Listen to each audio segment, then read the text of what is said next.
And it's a very good afternoon to a smaller Sportsfan radio panel today.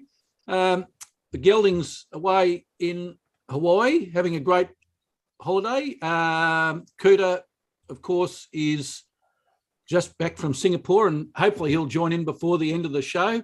But look, doesn't really matter. We've got plenty to talk about. And Judge, during the week, the AFL, did they simply kick the can down the road by overpaying the women to keep them quiet for 1 year whilst they still try and work out how they're going to position the AFLW?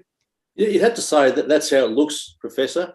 It seems to me a bit of housekeeping for Gil to tick off a few boxes. TV deal, made the women happy. The Indigenous round went off without a hitch. It's all sort of tick, tick, tick. Yeah, that's all good. That'll keep the girls happy for a year or so, and I'll be out of here by the time they squawk about, more money or more bloody conditions that they'll be wanting. So I think that's right. The real proofs in in terms of their intentions is a long-term future of the game, and there is no guidance about that. They've kicked the can down the road about the length of the season, when a season will start, whether there'll be 2 seasons this year. There's a whole heap of issues that haven't been addressed, and I don't see them being addressed for probably 3 years or so in a major way. So this I suspect will be the last big announcement we'll see for some time. And to paraphrase what I think Gil's thinking, that'll keep the girls happy. So I think that's the best you could construe it. In some ways, it's a good deal. The money is certainly increased. But of course, there's 4 levels of payment, which means that one group's going to be happy and 3 groups will be less happy. And how that plays out, I don't know. But it'll better work out for the girls, because the AFL's got no plan B as to deal with any ructions that may be that may be happening with the women's game. I was going to say, looking from the outside in, from a rugby league fan's perspective, doubling the salaries in total is a fantastic thing. But where I'm struggling with, another positive is all clubs will have a team in the AFLW. But Gerard Whateley, I think, put it best: when you've got 18 teams and there's 10 rounds, it's not a competition, that's an exhibition. And they need to have a vision to get a longer season. The finances, no doubt, are there if they can afford to fund GWS and the Suns.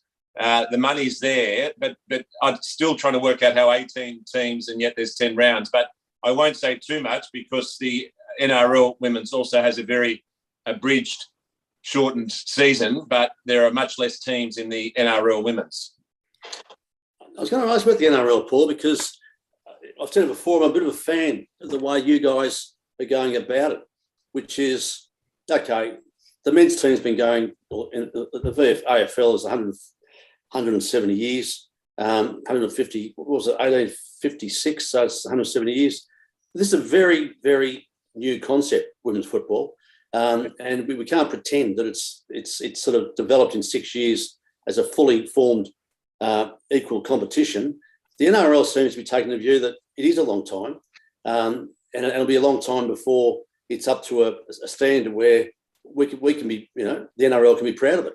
And so they're building up gradually. I actually prefer your system, but do you think the NRLW is going to look at the AFLW and say, we want a bit of that, we want more money, better conditions? Yeah, well, you look at it and it does look a bit farcical. There's only 6 teams in the women's comp, but they're waiting until there's the players and the support network and the grassroots. They don't just add for the sake of it. They're taking a slowly approach, but it will expand the number of teams and the number of games. But I think the last season was very good. It got some very good ratings, very good standard of football. And I think you've made some comments about the standard of the AFL women's game didn't seem to be improving. I can certainly say that the women's rugby league is improving, and that's the goal of the NRL, is to keep it improving year on year. The worry for the AFL is, by adding all these extra clubs, is there enough player pool there? Because, yes, it'll bring some more people to the game if double the salaries, but is there going to be enough there now for when we expand, or when AFL expands into this larger comp? Well, you would say in the NRL there's probably 100 girls who are NRL ready.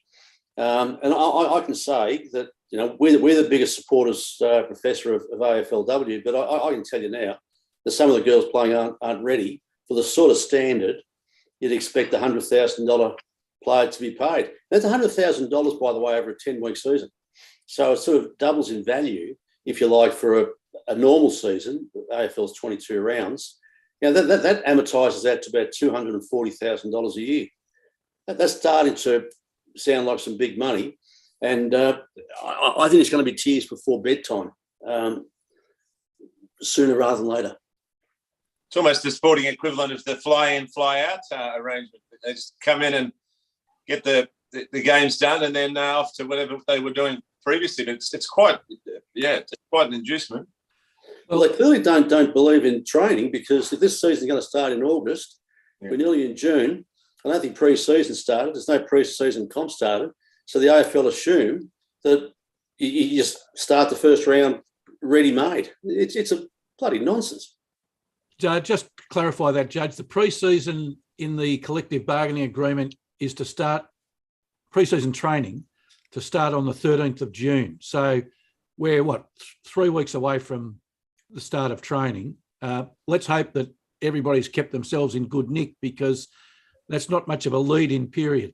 And that's probably 6 weeks before the start of the season. Can you imagine an AFL season where the players had 6 weeks to train before they started? It's got whiskers all over, Professor, and I don't like it.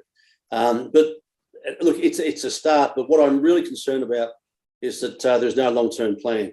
And I also am really concerned about Nicole Livingstone going missing at what would be, I would have thought, a critical time for the girls' game at this particular juncture, with the money going up, new season being discussed, and she's absent.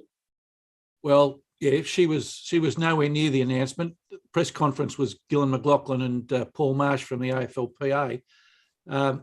Surely that depicts Livingstone as only a figurehead, because she's nowhere near what is, as you say, a major announcement. Well, in accordance with the great practices of male politicians, as soon as it turns to mud, I bet you a female will be fronting it. Always is the case. Whenever there's bad news in the AFLW scene, they put a female to front it. So I suspect that if it does turn to mud, Nicole Livingstone will be put in front of the microphones. Is she doing a ScoMo, perhaps? I don't hold the ball.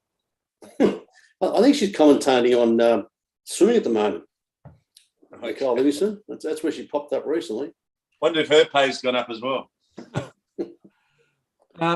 Judge, just a couple of details. The minimum salary for the lowest paid player has gone from $20,000 to $39,000, which is virtually almost 100% increase, which is terrific. I still wouldn't want to be living on $40,000 as my sole wage for the 12 months, though. Well, except the Professor, in fairness, that's only for 13 weeks. It's a 10-week season and three weeks pre-season, which is, you and I both agree that's inadequate, but that's only a quarter of the year. So, oh yeah, look, I concede that, John. The length of the deal, 1 year, which is unusual for collective bargaining agreements. Yeah, but that's why I say the AFL's kicked the problem down the road, because they were clearly running out of time to come up with something that would get the deal across the line. So they've thrown money at it. No extra games this season, and they've got 12 months to come up with a better framework for the women. If you were Paul Marsh, given the negotiations you've been involved in during your time, John, you'd be happy that you'd be able to get almost 100% pay increase for your constituents. It looks terrific. Again, I'm just concerned about the AFLPA actually acting for the women as well. I'm not saying there's a conflict of interest, but the male players have made their line in the sand as to how far they will and will not go. So I think he walks a fairly delicate balance between the men's and the women's games. And personally, I think there should be separation of representation for the women. I think they have totally different needs. There's one thing we can say for sure, John, with the first round being in the last week of August, that basically the first 4 weeks of the first 5 weeks of the AFLW season will be swamped by the AFL final series. Yeah, it'd be fascinating to see how it does go, where they play the games, how many people turn up, because I think the way it's been designed at the moment, the men's game is an alternative to the women's game. And whilst you'd watch a pre-season, I'm not sure if you'd part with your ready-mades, if you're paying $20 at the gate for a women's game, as well as turning up to follow your own team, and particularly if they're in the finals. I think this is going to be the forgotten season, to be honest. That always happens when you try and run 2 seasons in one. Yeah, well, I don't know why they're doing it. I think most people, A, would have known, and B, would be bemused by the fact that it's actually happening. And that 1 year agreement you talked about just seems to coincide with Gill's tenure. Just doesn't seem to be any plans post-Gill, which is another reason why I think they should get on with the appointment of a real CEO. I think it's the most, the next 10 years, I think, is going to be dramatic in terms of changes to the sporting landscape and the broadcasting landscape and the bloody gambling landscape. And I think somebody ought to get in there fairly soon. And I'm really concerned, Professor, what I'm hearing about who's likely to be the next CEO of the AFL. Well, before we get to that one, John, the AFL Players Association's vision for AFLW is that women will be full-time footballers by 2026. So that's 4 years. Would you see that as a timeline that could be achieved? It could be achieved. But also, I've read the AFL's documents on this, Professor and Paul, and it's just a marketing document. You know, it's just it's full of guff. I don't see a plan for that to happen. It's a nice dream, and it could be a reality with the right people and the right thought process and finance behind it. I just don't see that that's going to happen, because I don't see a genuine push from those in power at the moment.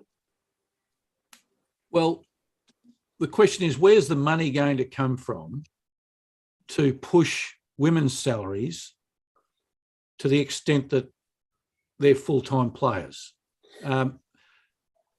The total salary payment by the AFL has gone from 10.6 million this last season, with the increase in salaries, to 25.6 million.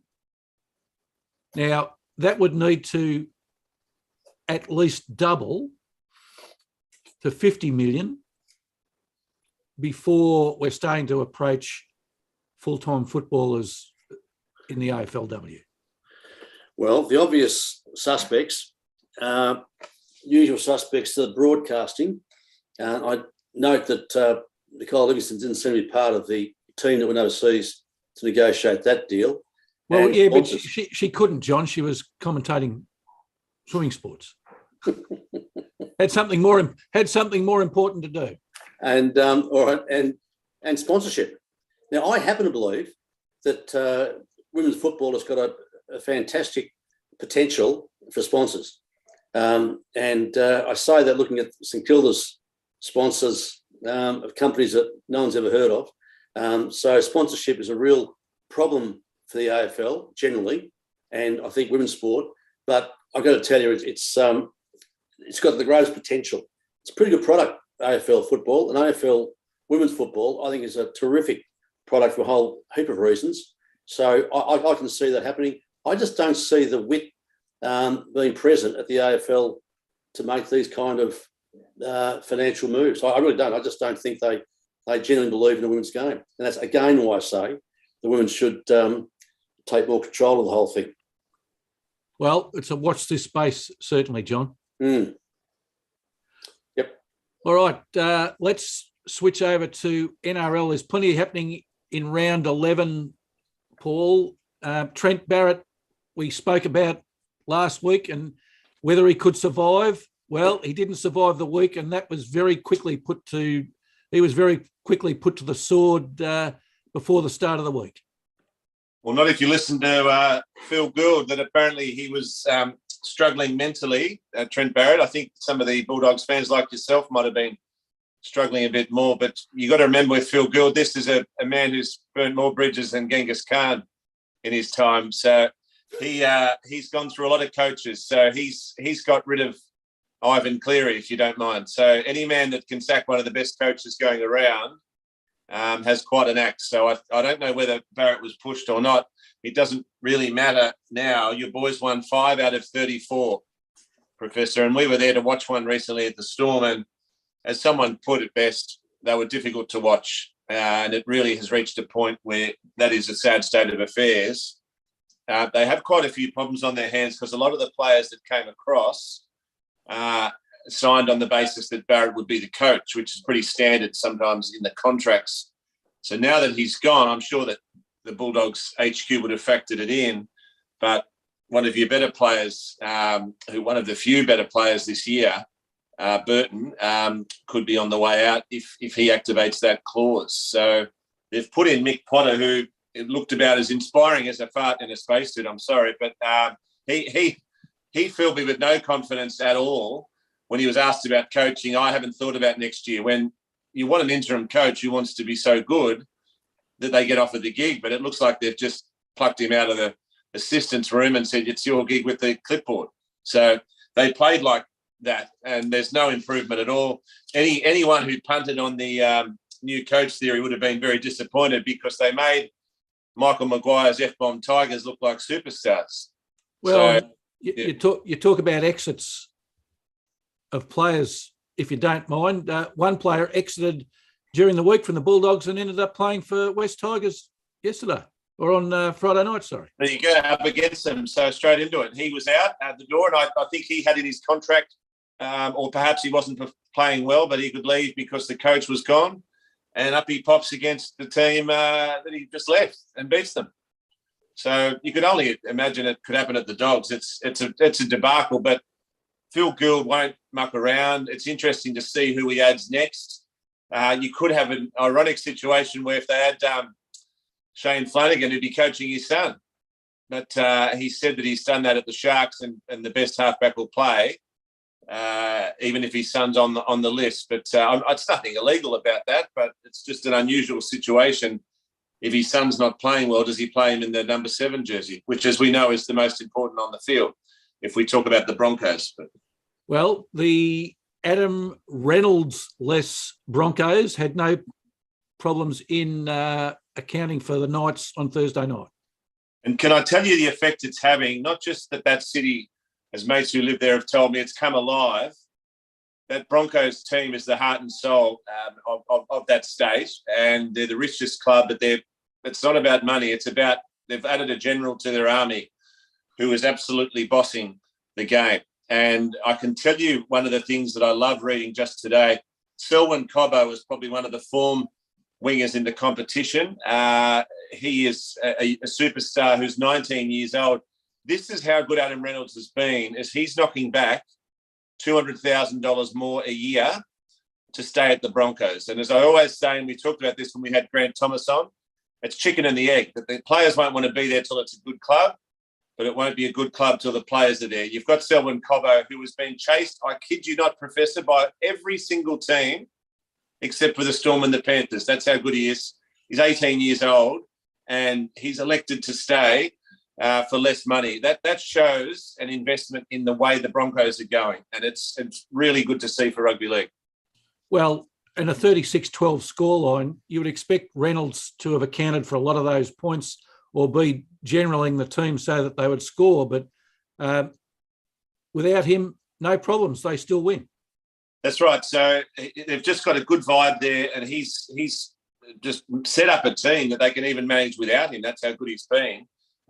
It really is an amazing thing for the game. The Knights are just a basket case. They're in the sack and stand category, along with your Dogs there, who were put in there quite a while back, Professor. But the game of the round so far has been a fantastic competition between Eels and Manly. That game was right down to the wire, and then there was a sideline conversion from Mitch Moses, who's one of the most improved and best playing halves in the competition. Unfortunately for Schooner, the Eels got the chockies over Manly, but Manly's got bigger news to worry about now with Tom Trbojevic. Yet another injury. It's sad for the game. It's sad for Brad Fittler, who's known for his zen-like yoga-type calm. He wouldn't have been feeling too calm in the lotus position when he heard about Tom Trbojevic, because he would have been first picked for the State of Origin, which, of course, is coming up quite soon. Only the 8th of June is the first game, so there's no way Trbojevic would be playing for that. And I'm hearing he might be out for the entire year, so I'm sorry to ruin Schooner's Sunday. Well, sorry, Mark, can I just intercede here? Paul, injuries in the NRL. It seems to me that your hero, Peter V'landys, came in and basically said that the head is now sacrosanct, protected. Am I right in just imagining that head injuries are going down, but other injuries, soft tissue and ACLs and shoulders and other non-head related injuries are actually increasing? They are, and what is interesting, I heard recently that State of Origin used to be known as at least 30% greater intensity than standard club matches, but the standard of the game has got so good, it's got so fast, the players are so fit, the players are so strong, that there's more injuries because players are pushed to the limit of exertion, and that's unfortunately when these type injuries happen, if a player's not looking after themselves. Tom Trbojevic is just an accident, but you are right. So I guess the better players are still out there because they're not being whacked in the head, but they're out there and they're getting injuries. So a lot of it's not from foul play. These injuries are just caused in tackles. I'm trying to recall anyone who's out from foul play. I think it's all just how tough the game is.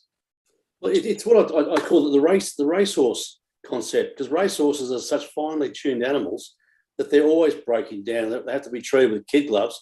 It just seems to me that the NRL players are becoming more like that, not meatheads, which I would have thought they were 30 years ago.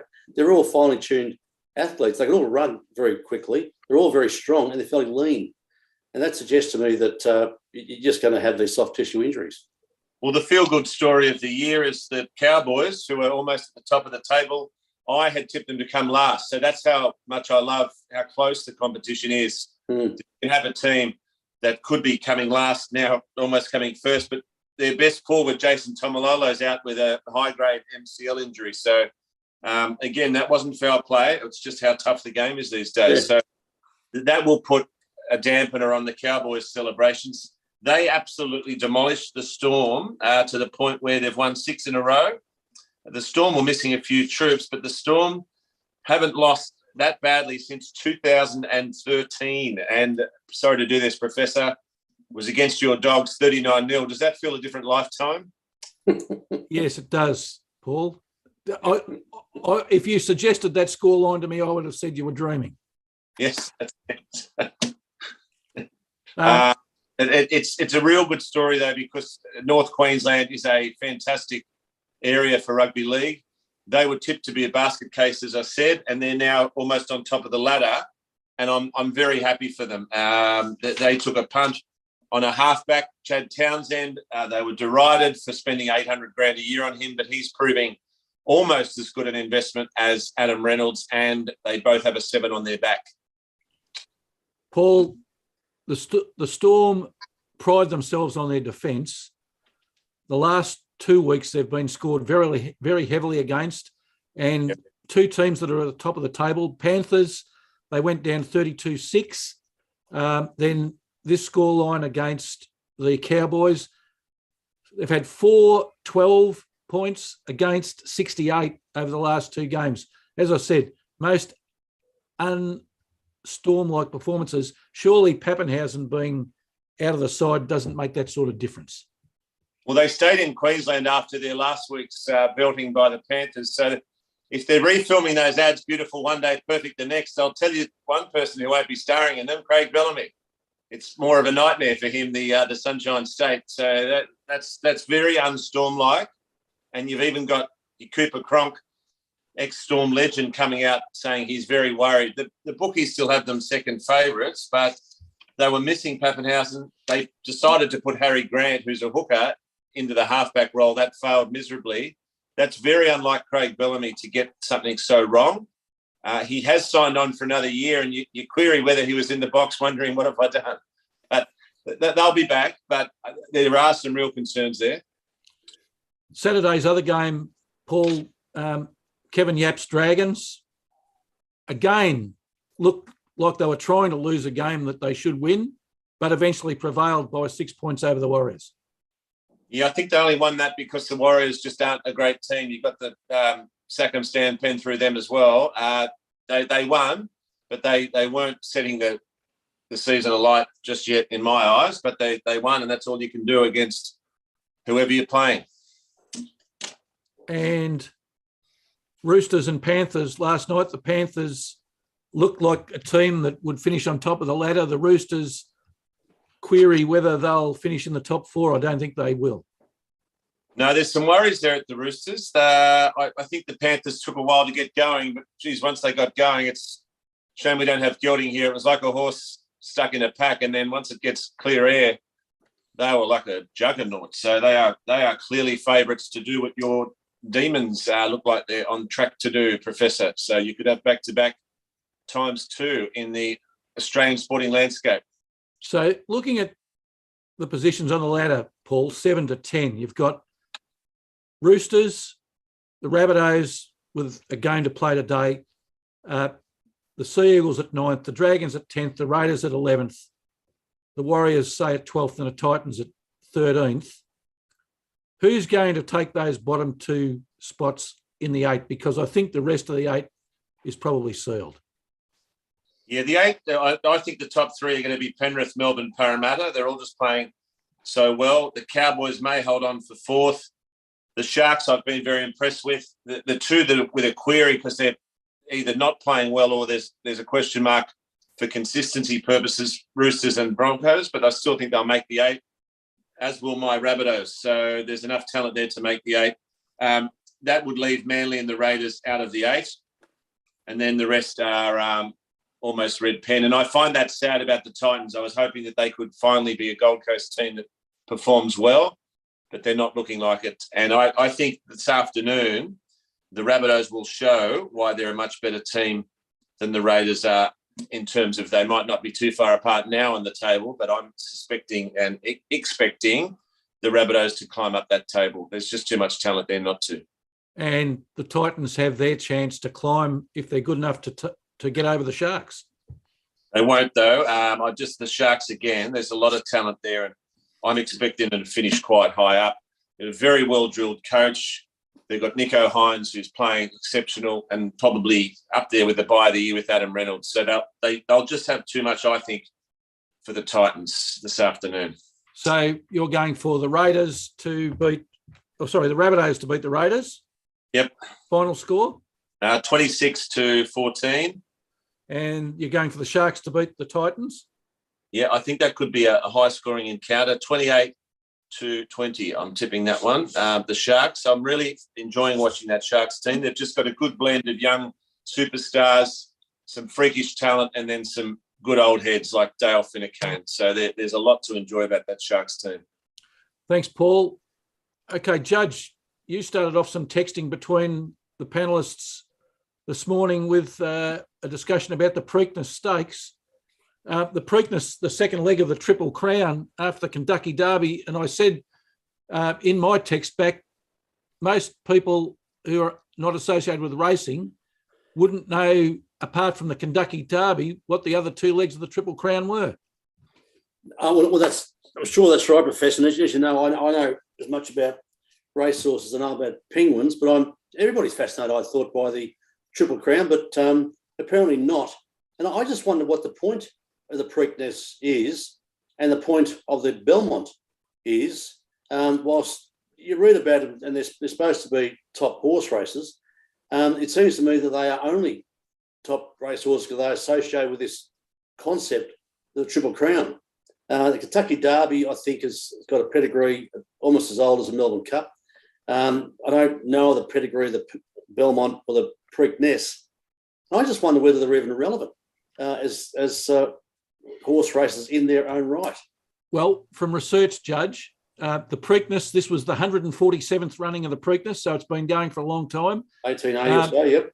And the next Belmont Stakes is the 145th running of the Belmont Stakes. So these races have all been around about the same time, because the Kentucky Derby that was run several weeks ago, that was the 148th running. So these races all came on the race calendar within several years of each other. Well, that's interesting, yeah. And that maybe is the magic, Professor. They came in at a particular time when American racing perhaps was getting going. And so they're dear into the hearts of, race followers in America. But I just don't get the perception that they're in and of themselves great races. And I uncovered an incredible stat, which I think is the most incredible statistic in world sport, is that the record for each of those races is still held by the horse that set all three records in 1973, a little-known horse known as Secretariat, and in fact won the Belmont, I think, by 26 lengths. Extraordinary. Well, the other thing about it, Judge, is the races aren't over the same length. That's exactly right. The shortest race is the Preakness, which is over approximately 1,900 metres, and the longest is the Belmont, over 2,400 metres. Now, it's unusual for a horse to be a very good horse over those differing distances, because when you get up into the 2,400 metre area, you're talking about staying horses. Yep. I think the Triple Crown. Professor. What was that, Paul? Like winning the Cox Plate and the Melbourne Cup, two very different distances. Yes, exactly. Judge, you were saying? I think 13 horses have won the Triple Crown, which is extraordinary. But I suspect it's going to be becoming less and less likely. But you could not imagine, as Paul says, you couldn't imagine the Cox Plate winning the Melbourne Cup, apart from the fact they're weight for age compared to handicap. But I just think that a horse like Secretariat to have won the Belmont, as I say, by 26 lengths, I honestly urge all of your listeners or viewers to get on YouTube. You can't believe it. You can't believe that these are the other best horses in the country going around the time, because the Belmont apparently attracts the better staying horses. So this horse must have been just something out of this, superhuman, super horse. Well, it's been 4 years since the Triple Crown was won, Judge. The last horse to win the Triple Crown was Justified in 2018. And before that, American Pharaoh in 2015. So 4 years is a fair amount of time. It's a very difficult thing to win. But they talk about the horse that won the Kentucky Derby being pulled out of the Preakness. It seems to be the only interest in the Preakness is the fact that the owner of the Derby is being pulled out, and therefore the interest in the whole race disappears. I suspect, Professor, that there's not that much interest in horse racing in America. I think it's a totally gambling sport, and that's really its relevance. Well, talking about gambling, the winner of the Preakness, John, I was interested in the name of the horse. I was wondering whether omen bettors like Pia had a bit of a dabble, given that the name of the horse was Early Voting. Oh, God. Should have gone on with that one. No, it didn't. If Pia didn't get onto that, I'm very disappointed. It's probably late now. But the other thing of interest, John, is that the horse that ran second in the Kentucky Derby, Epicenter, also ran second in the Belmont. So will it come second, in the Preakness, will it come second in the Belmont? And if it does, rather than winning the Triple Crown, might it win the Triple Headband? Oh, very good. You've been working on your singles, Mark. I'll just keep score. I'll put that one for you, yeah. Very good. You're doing very well with the pronunciation of Preakness as well, because it sounds like describing most politicians, but anyway. Yeah. So, Judge, where is the now we know that Kentucky Derby's run in Kentucky. Where's the Preakness run? Which racecourse and in which state? Okay, let me just. I don't know. Okay, racing. Oklahoma. No. Have you heard of the Pimlico Racecourse? No. I talk about little else. Okay, Baltimore in Maryland. Okay, good. And the Belmont Stakes is run at Belmont Park in the suburb of Elmont in New York State. Yeah. So you'd expect the Preakness won't have huge crowds either. I'm guessing, but particularly as the winner of the Kentucky is not in the race. All right. Well, horse racing, very good, and I've got Gelding's Hawaii tips for Wangaratta, but we'll do those at the end of the show. Tennis, Judge, is in the news at the moment. Aside from what's happening with Wimbledon's ranking points, the French Open starts tonight, Australian time. So it's a good time to be talking about what the ATP and the WTA have done. That came across your desk during the week. What are your thoughts? Oh, well, just to update people, the WTA and the ATP, well, that's the Association of Tennis Professionals and the Women's Tennis Association. So they basically run the tour, and that they run the events. Of course, they're held at Wimbledon and all the other venues, but if you don't have the players, you don't have the event. They've decided to, in response to Wimbledon's ban of Russian players, Russian and Belarus players, there was a sort of a side deal possibly open to the players whereby if they relinquished loyalty to Putin and what's happening in Ukraine, that they'd be allowed to play.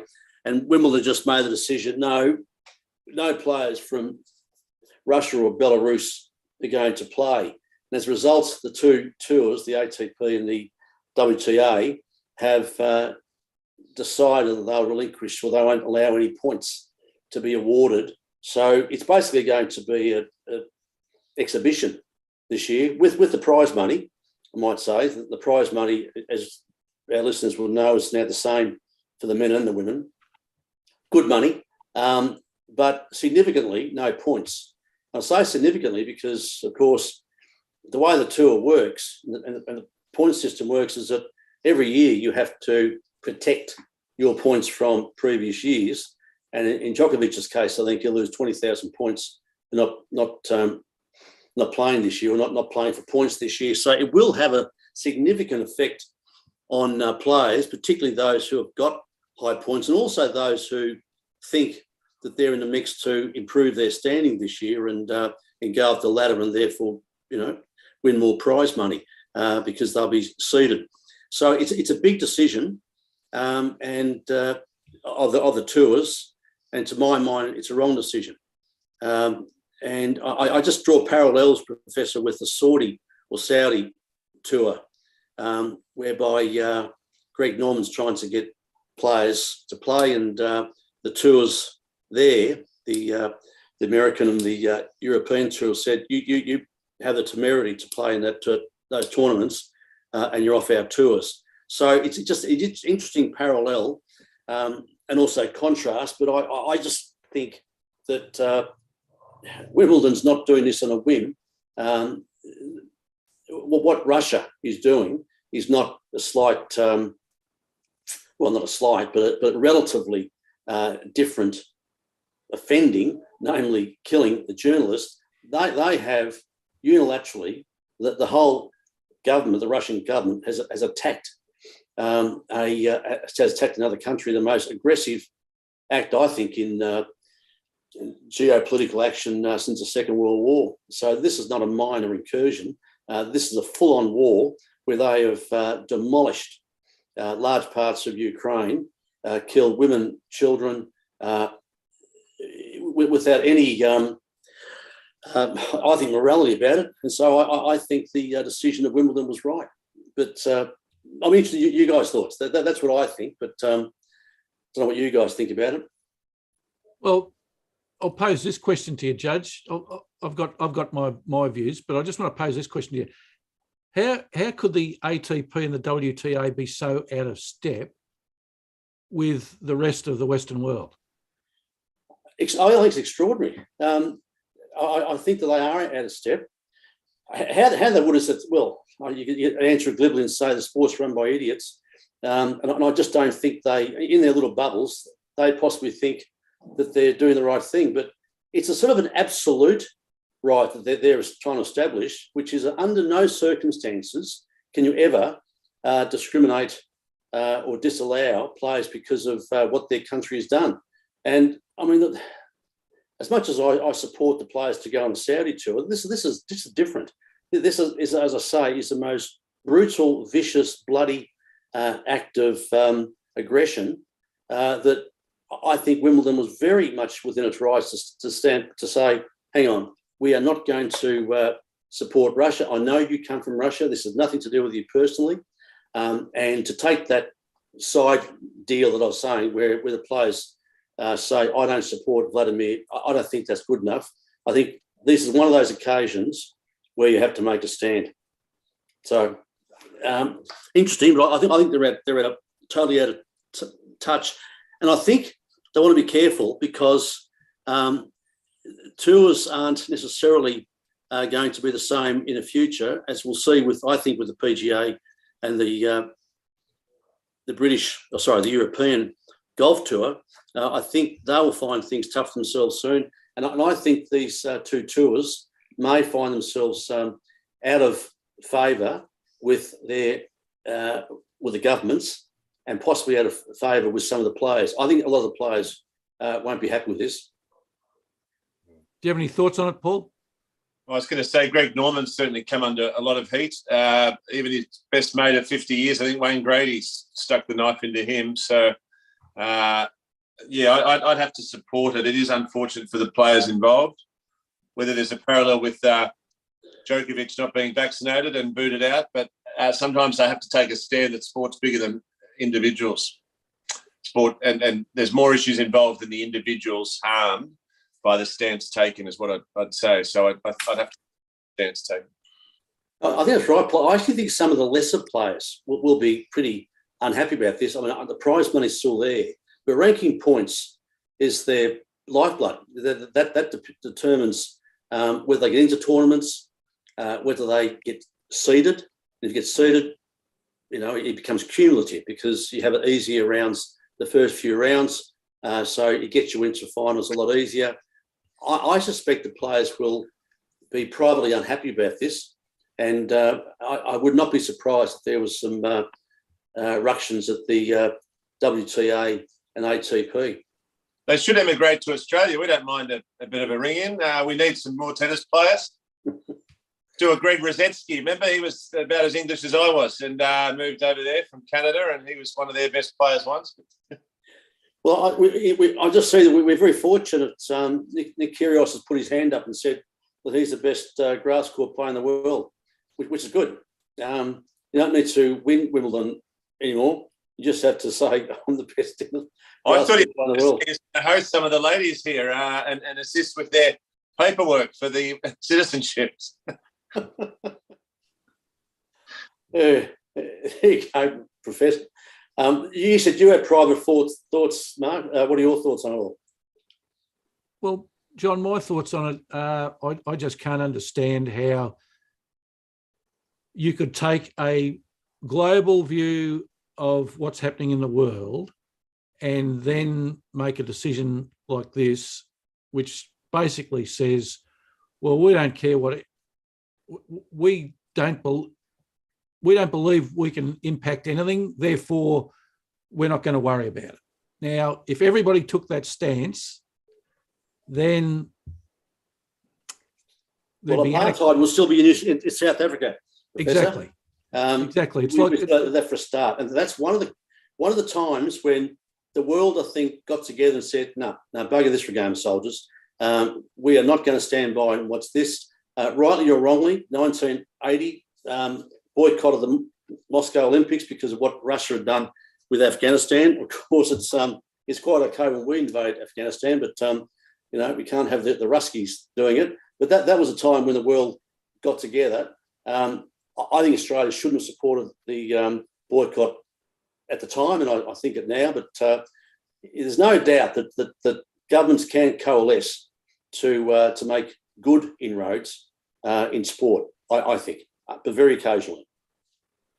Yeah, look, John, the one thing I would say about it all, and this is looking at it from a non-sport perspective,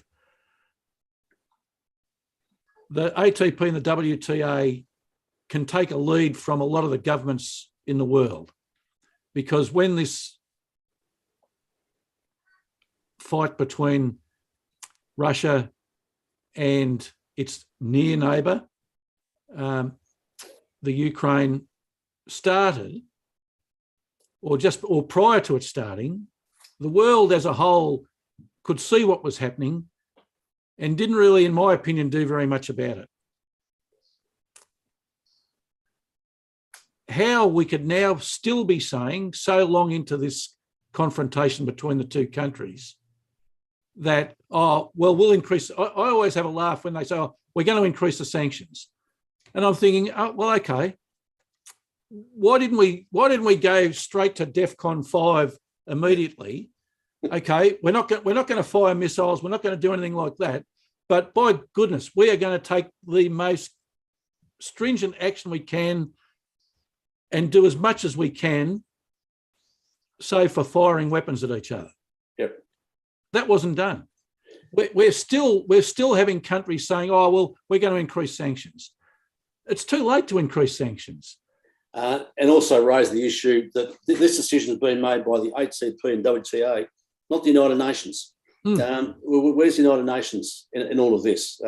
Very quiet, very, very quiet. It's just as nature abhors a vacuum, and when there's a vacuum of leadership, all sorts of fake leaders turn up, and so we've got the ATP and the WTA, who I don't see themselves, in my opinion, as world political leaders. As I say, I think idiots are running sport, and I think they're running those organisations. Yeah. Lucky that the ATP and the WTA didn't have this thought process going when Australia said, oh, if you haven't been vaccinated, you can't come in, because what would stop them from making the same pronouncement?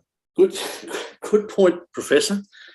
So some discrimination's allowed, some's not. That gives a lie to their absolute policies that they seem to be trying to maintain. All right. Well, how about we look at the tennis, the sports side of it? I had a look at the men's and the women's. I noticed that the best tennis player on grass in the world is not playing on clay. So that obviously means, John, that he doesn't think he's the best clay court tennis player in the world. No, he probably thinks it, but he just isn't prepared to say it at this stage. He probably thinks he should win at least 2 or 3 matches there. But yeah, you're probably right. He'd probably rather watch the basketball playoffs. He probably would.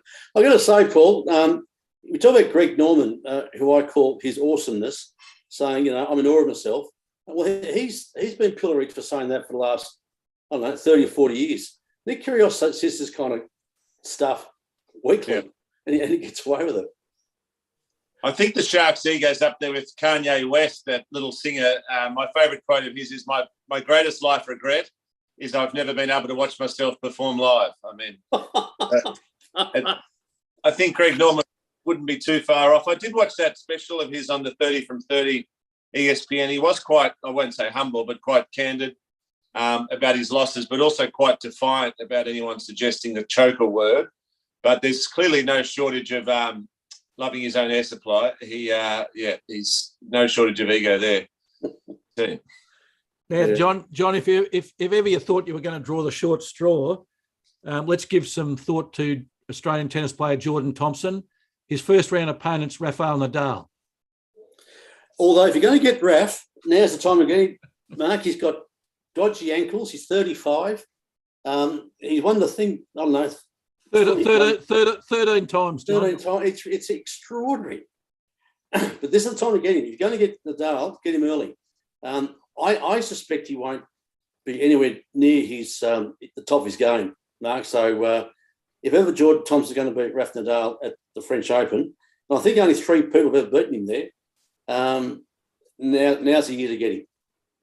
Do you want a price on that? You might be able to retire. Good point. I might get a couple of bucks on it.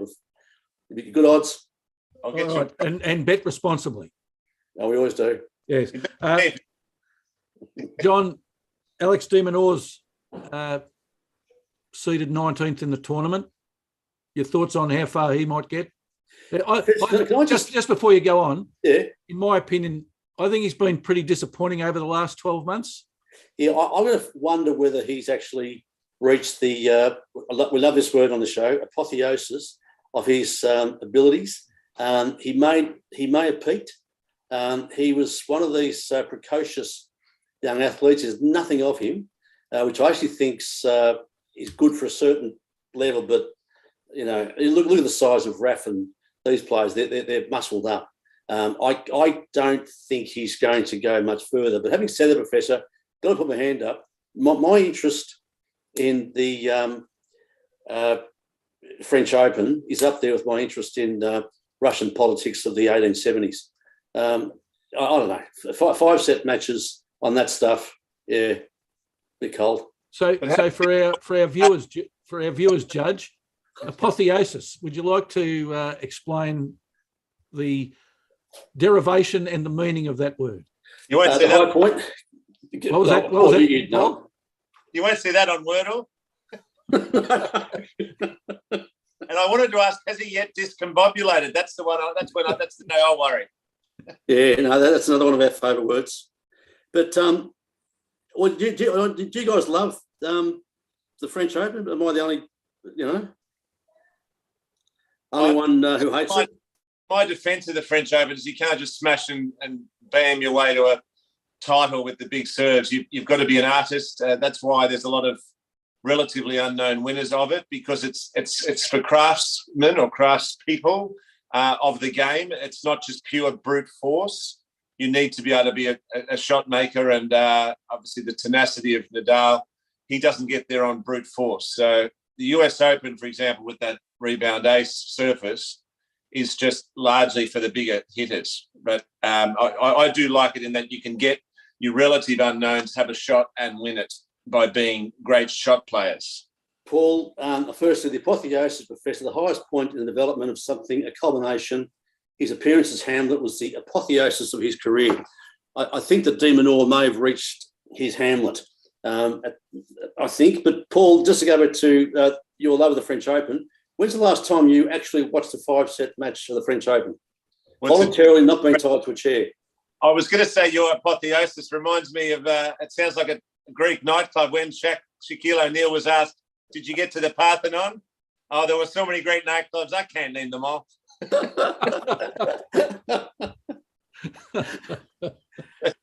Very, very good, Paul. Very good. But no, you're right, though. I wouldn't be watching 3 hours of clay court tennis too often, Judge. I will give you that. And I do repeat my call, Professor, for them to, for the sake of the viewers and also of the French Open, bring it back to 3 sets. Really, it's just too long.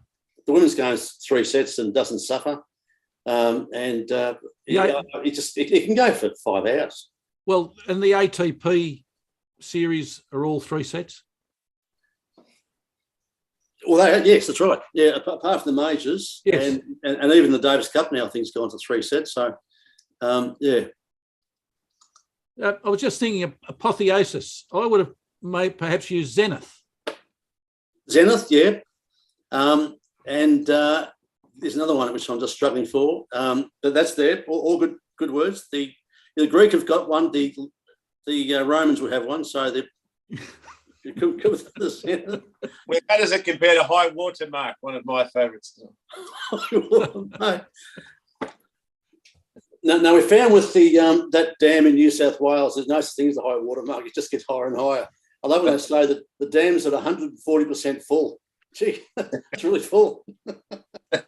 Just before we get off the French Open, gents, the women's side of the draw, as far as Australia is concerned, without Ash Barty and Sam Stosur, the cupboard is threadbare. We have 3 all that I could find, we have 3 players. Daria Seville, formerly known as the tennis player formerly known as Gavrilova, Adia Tomljanovic, and Astra Sharma, and that's it. Yeah, household names, Professor. That would be the fewest Australian tennis players playing in the women's draw for quite some time, I would have thought. Yeah.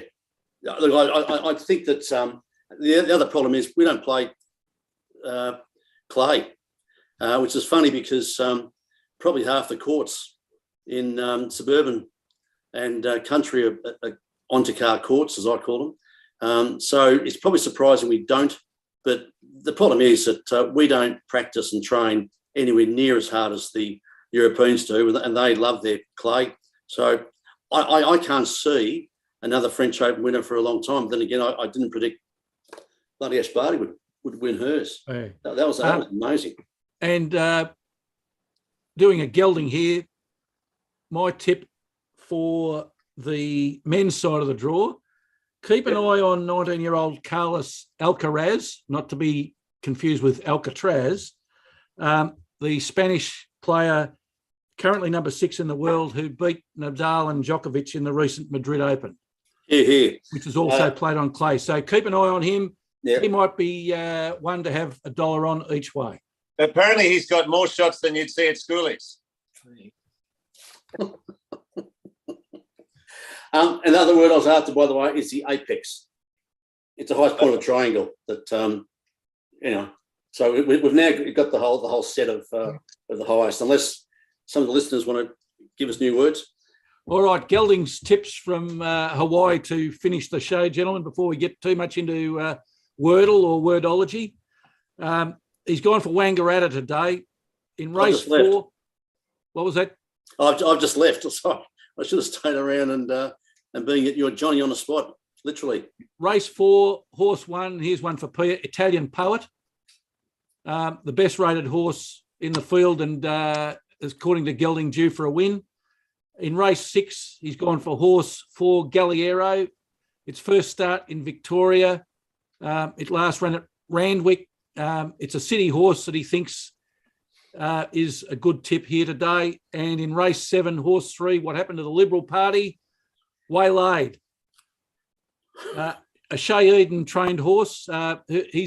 Gelding's had horses trained by Shea Eden. It's won over the distance before, and he likes that one, which is showing $3.40 at the moment. All right, gentlemen, a terrific educational show today. Much appreciated. Until next Sunday, a very good afternoon to you.